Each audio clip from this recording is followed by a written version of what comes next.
ఇది చాలా సులభంగా అనిపించవచ్చు. సమాజంలో వివాదాస్పదమైన విషయాలపై, ఉదాహరణకి మాస్కు నిబంధనలు, వ్యాక్సిన్ అవసరాలు, గర్భ సంచారణ, అబార్షన్, ఒకే లింగపు వివాహం మరియు ఇతర సామాజిక న్యాయ సమస్యలపై తటస్థంగా ఉండటం, అందరూ ఎటుపోతే మనము అదే దిశగా పోవడం. కానీ ఈ విషయంలో దేవుని ఆలోచన ఎలా ఉంటుంది అనే విషయంలో మనం వివేకం వినియోగించాలి. ఇదే మన బాధ్యత. ప్రత్యేక సందర్భాల్లో దేవుడు ఏమి కోరుకుంటున్నాడు అన్నది మనం అర్థం చేసుకోవాలి. రాజకీయ విషయాల్లో దేవునికి ఒక సత్యం ఉందని నేను నమ్ముతున్నాను. మనం ప్రభువుపై భయంతో ఉన్నట్లయితే ఆయన ప్రమాణాల ప్రకారం మంచి చెడు వేరు చేసే శక్తి మనకు ఉండాలి.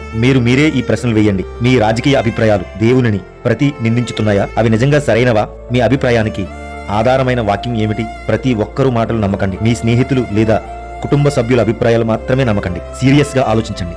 మీ విశ్వాసాలు దేవుని ప్రేమను, న్యాయాన్ని, స్వభావాన్ని ప్రతిబింబిస్తున్నాయా?